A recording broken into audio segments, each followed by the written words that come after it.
मैं हूं आपके साथ पूजा। आइए नजर डालते हैं आज की खास खबरों पर।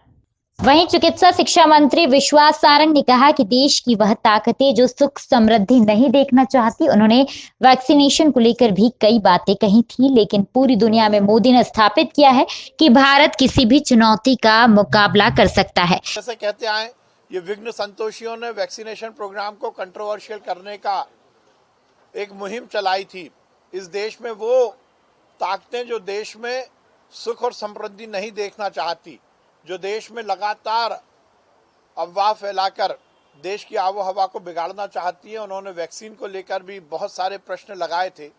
पर वैक्सीनेशन प्रोग्राम के पहले चरण के बाद ये सुनिश्चित हो गया कि ये वैक्सीन सुरक्षित है, इस वैक्सीनेशन से कहीं कोई भी दिक्कत नहीं है।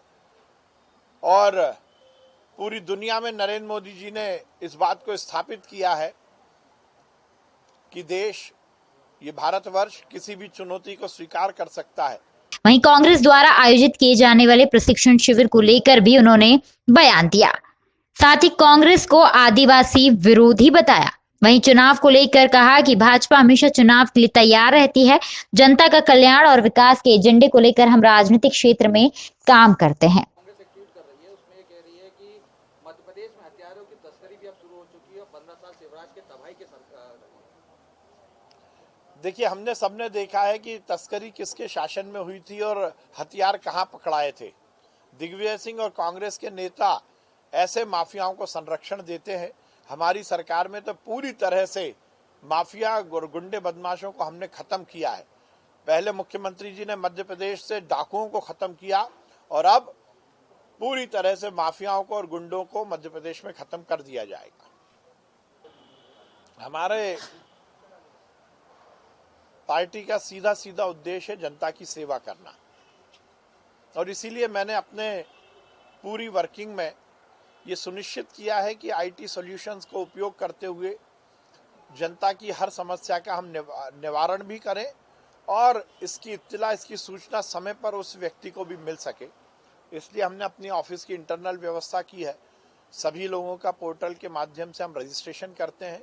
उनके सभी कामों को, जहां भी उनकी दरखास्त को उचित स्थान तक पहुंचाना है वहां तक पहुंचाते हैं। यदि टेलीफोनिक बात करनी है तो वो बात करते हैं अधिकारियों से, और काम हो जाने के बाद उस व्यक्ति से इस बात की भी जानकारी ली जाती है कि उसके काम होने की उसको सूचना मिली या नहीं मिली।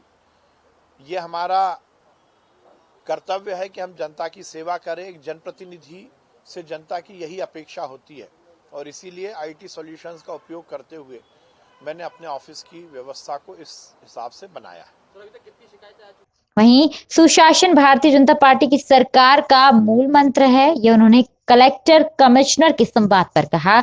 इसलिए मुख्यमंत्री समय समय पर अपनी प्रशासनिक टीम के साथ वार्तालाप करते हैं। हमारी सरकार संवाद में विश्वास रखती है। इसी कड़ी में कलेक्टर कमिश्नर से संवाद है। वहीं उन्होंने माफिया को लेकर कहा कि दिग्विजय सिंह व कांग्रेस ही ऐसे माफियाओं को संरक्षण देते हैं। हमारी सरकार में पूरी तरह से हमने गुंडे, बदमाश और माफिया को खत्म किया है। पहले मुख्यमंत्री ने डाकू को खत्म किया, अब माफिया और गुंडों को खत्म कर दिया है।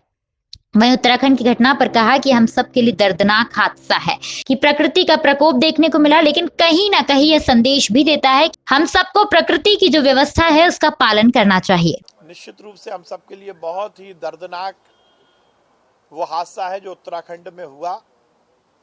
प्रकृति का प्रकोप हमें देखने को मिला, परंतु हमें ये कहीं ना कहीं संदेश भी देता है कि हम सबको